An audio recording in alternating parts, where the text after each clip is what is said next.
When I first met your dad, we were both working in a shop and I was walking halfway up the stairs to the floor he was on when I first learned his name. Throughout the shift, we had to meet halfway on these stairs to hand down stock for the shop, and we've been doing the same with each other for the past 5 years, even though neither of us work in that shop anymore.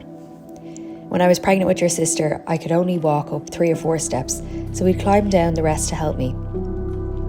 When he was in between jobs, I'd come up to the top, walking 2 steps at a time when he needed it.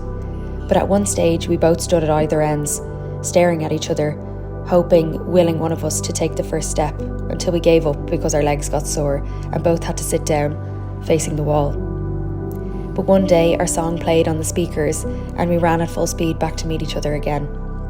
Now that I'm pregnant with you, I had to sit at the bottom step, but your dad sat down right next to me until I was strong enough. And now we're holding hands, walking together up to the top.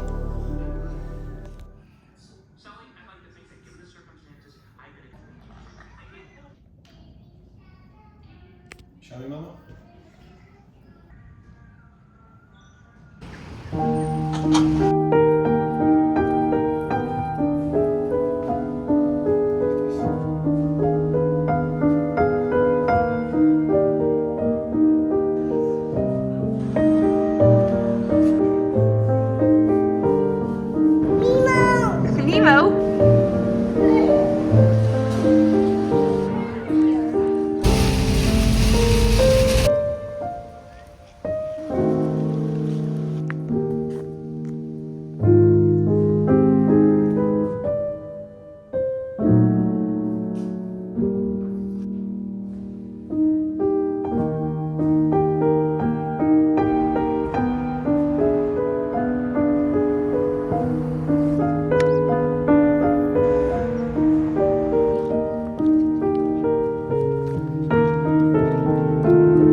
Jason's going on a work trip this week. Very important! He actually has such a cool job. So he works for a tech company that ensures that other companies are compliant with sustainability regulation. Every morning before I do anything, I do a Sudoku while I'm eating my breakfast. It's so relaxing. I'm obsessed with Sudoku. Like I said in my last YouTube video, you know, when I said that I think I embody the soul of my future child, this child is obviously obsessed with Sudoku because I obviously knew how to play it, so I must have played it at some stage as a child maybe, but I've never like gone through a phase of playing Sudoku. I'm shit at crosswords, I'm shit at board games, I don't even do the Wordle every day, but I'm getting real into Sudoku because Jason's always doing stuff like the Wordle and he does those things every morning. He's really good at all that stuff. So good at chess, so good at Sudoku, so good at Scrabble, like beats me and everything. So I find it really difficult to play things with him because I'm such a sore loser. It's going to be just me and B all week. So she's going to sleep in my bed because I get really nervous when it's just the two of us in the house because I'm like, I don't know what's, at least when me and Jason are both asleep, one of us will hear her in the night where I'm scared I'm not going to hear her in the night. So I'll just sleep with her in the big bed, but she loves that. Girl power. I'm going to make a porridge bread this week and I'm going to make a banana bread. I'm waiting for my bananas to get ripe enough now to make banana bread and I can show it in a video because I did put it on my story and it was one of the nicest banana breads I've ever made.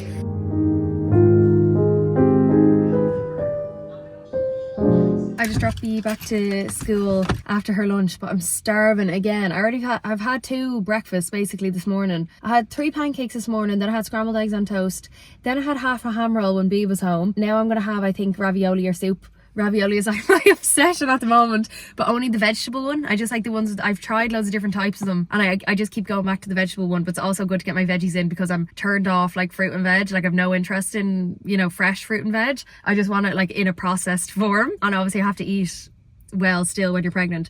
We had one of my checkups today. My obstetrician is such a legend. He's like an uncle. He reminds me of like one of my uncles. When he walked by in the hallway, Jason was like, do you think that uncle's for you now? But my midwife recommended him because he speaks English, and obviously if there's anything medically wrong with you, like it's better to have the language that I am fluent in to be able to talk to. Obviously I would be able to get by, and that's what he was saying. He was like, if you need care, like they would be able, even if they can't speak English, there would be an understanding there, like with phones and everything, like you would be okay. But it is good to have my checkups, and he says he prefers to speak in English because he worked in the UK for 7 years, but he's actually Greek, but he's so nice. But we had our gender scan today. He said he thinks it's a girl. Now the last time I got an ultrasound, the ultrasound technician, she also said she thinks it's a girl, but the way the umbilical cord was positioned the first time, it was like right in between the legs, so she was like, I can't be 100% certain. And this time as well, the baby's feet were like all crossed, you know when you like double cross your legs, they were like that. And when I was telling my mom on the phone, she was like, oh, the baby's very private. So we're not 100% certain, but the next ultrasound, I presume when I see him in 2 weeks, he was like, in 2 weeks I can check again and then we could be 100%. But I have my anatomy scan on when I'm 24 weeks. So everybody's saying they think it's a girl, but I really feel like it's a boy. Like I just, you know when you just feel everything feels different this pregnancy. My tummy is carrying much lower than I was with my daughter. Like my daughter, when I had the bump, it was up real high, whereas this time it's down lower. But I don't know if that's because it's my second pregnancy, but I just thought, I think that's like one of those old wives' tales where if you're carrying lower, it means it's a boy. But I don't know, it could be a girl. Like I'd love either or, because if it's a boy and a girl, then it's like the Peppa Pig family. That's perfect. Or gentleman's family. And then if I have another girl, like I want to make sisters. You know, making sisters is like the best thing, because I love my sisters. You want to swap? Okay, I'll push this one. I think you need 2 hands.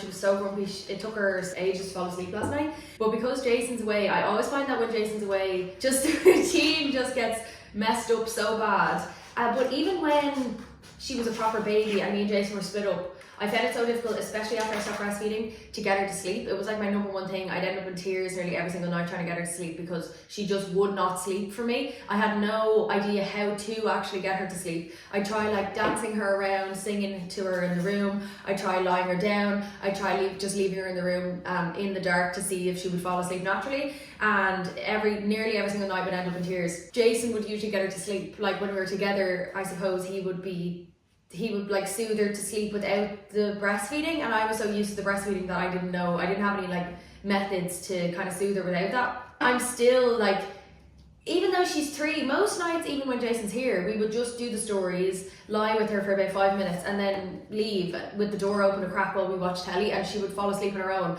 But maybe she didn't feel as safe here without Jason here, because I left the door open. I did all that, left the door open a crack and went to watch telly, and she was up and down about 5 times.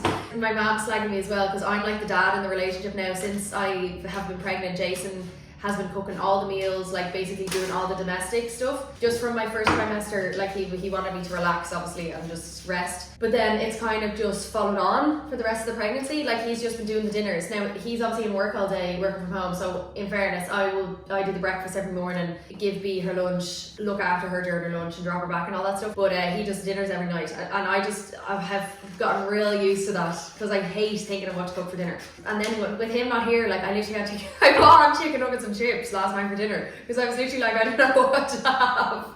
It was so bad. My mom texted me and all being like, how did you get on? I'm literally like the son that's lost with his wife at home. But I'm totally addicted to these paper chains, and they don't take long at all, but I'm finding it really therapeutic. Now with the lifestyle here, it's obviously a lot less stimulating than what I'm used to, because I grew up in a city. This is really quite, the first time I've actually lived anywhere that's quite rural. The first like month and a half, I'd say, it took me a long time just to get used to like a new routine where there's not much. It's as if I don't have anything to spend my money on, if that makes sense.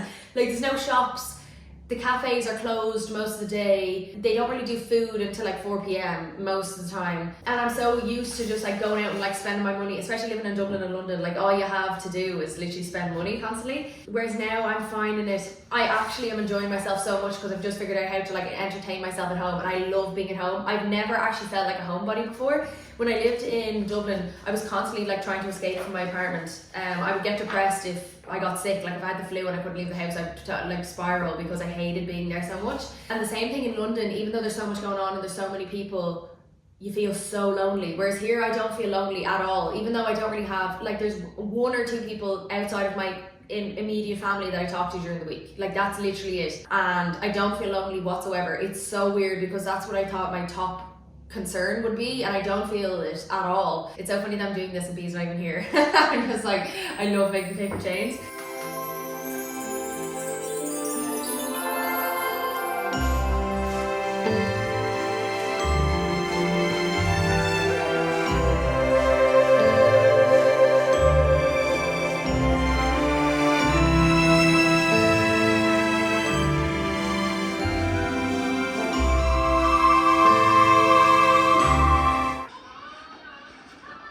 I think it's Horton Hears a Who.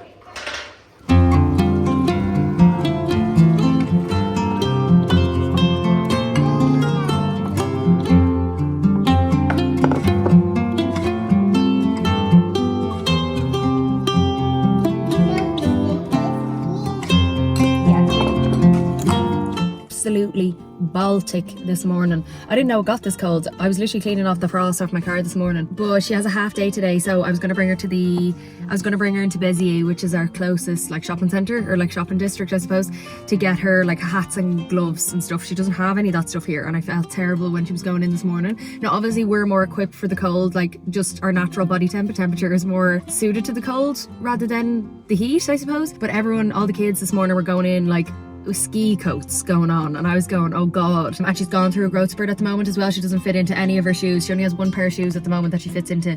We got her measured there last week.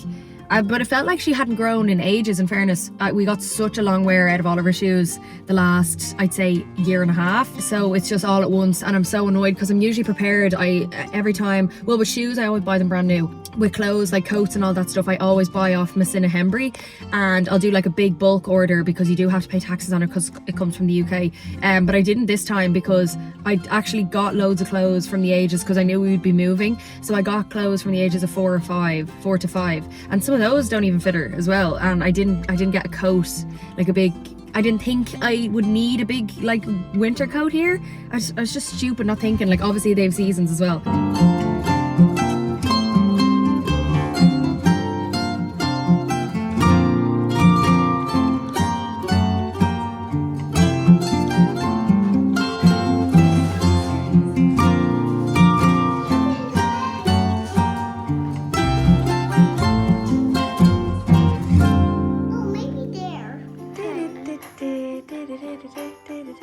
Which one?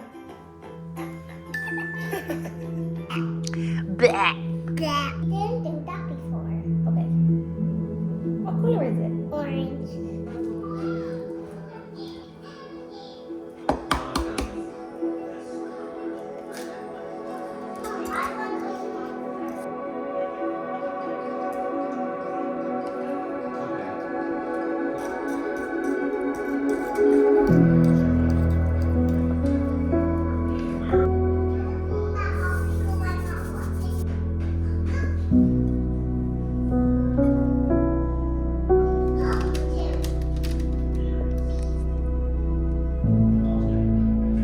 I'm freezing.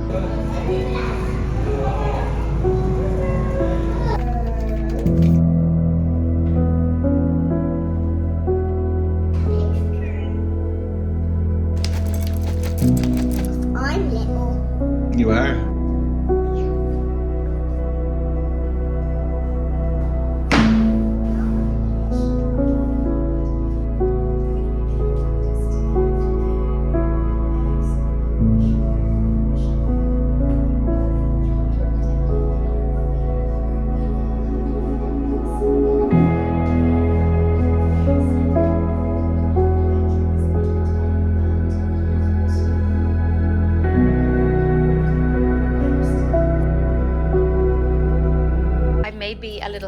homemade advent calendar instead of getting one of those where it's just like a little chocolate Santy every day.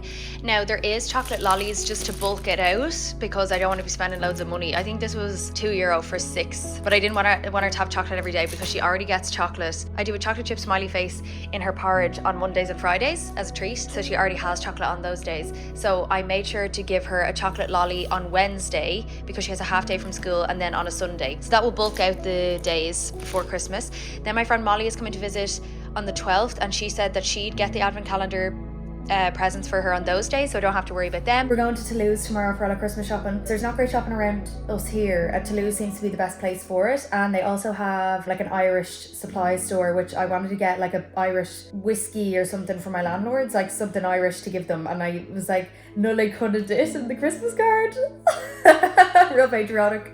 And then I'm going to go to Saustrain. They have a Saustrain in Greennet, and I'll get a few. We're not buying any Christmas decorations this year because in the last 2 moves where we've moved house, we've bought Christmas decorations and then lost them. Like I think I have Christmas decorations in storage in my dad's house, and then with the last apartment, I don't know where they ended up. We'd spent like I was getting like good quality, nice, you know when you do that sort of like a tradition where you all pick out a Christmas decoration together. I was getting like really nice ones, and I've lost them. So then I was like, I'm in a new country, I'm not going to buy any nice, good quality, expensive Christmas decorations when we haven't bought a house yet. That's my rule. So me and B are hand making a lot of them, and it actually looks really nice. So when we get back, we're going to buy the Christmas tree, and then I'm going to make really long garlands, you know, the dried orange slice garlands, and wrap that around the tree, and then get ribbons. I'm looking for an orange felt because I want the tree to look very orange, because orange and green I think look really nice together. And then so I've got orange felt ribbons and like tie them onto the branches, I think, because that will fill it out and you don't have to buy loads of individual. It's a cheap way to like fill up the tree. And then obviously lights, like you have to have warm yellow lights on a Christmas tree. But 2 of the advent calendar prizes for B are decorations for her that she can hang up. So one's a little gingerbread girl, which was like €1, and then like a little snowman for her to hang up. For the rest of the days, I don't know, like I hope I'll just go to Lidl and buy some of those like cheap.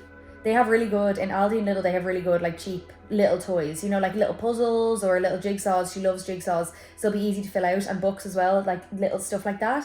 And then obviously on the last day will be her big present. I think Jason wants to get her Sylvanian Family's dollhouse, which is like so extra, and not, if it was my choice, I wouldn't be buying that because she's only 3 and she doesn't know the difference between brands. I'd just be getting her one from Lidl, but he wants to make it real special, I suppose, for her. There's an Irish bookshop that I missed the last time I was in Toulouse, but somebody texted me because I went to another place that Google said that they held books in English, but they only had like one small shelf. I was like, surely there's another shop there where you could buy books in English, and there is, but I just didn't get to go to it the last time. So I'm gonna do buy myself a few books, maybe buy Molly a book as well for when she comes to visit. But I just finished I Who Have Never Known Men. It was very depressing. Really good book. It's one of those, like, it is a classic in the same vein as 1984, dystopian realities, that sort of thing. If you're into that sort of stuff, I suppose you will love it, and it's very well written, and there's such dignity held within the characters, and the character development I think is fantastic because you really feel.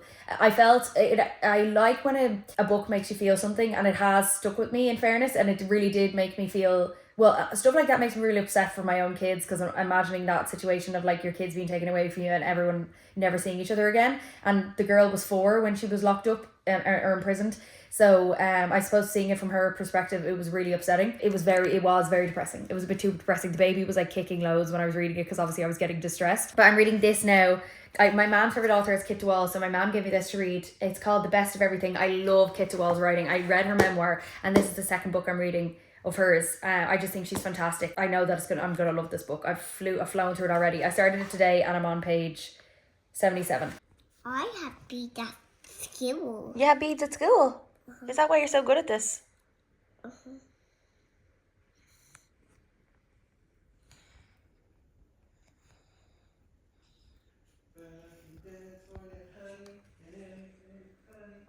Well done, baby.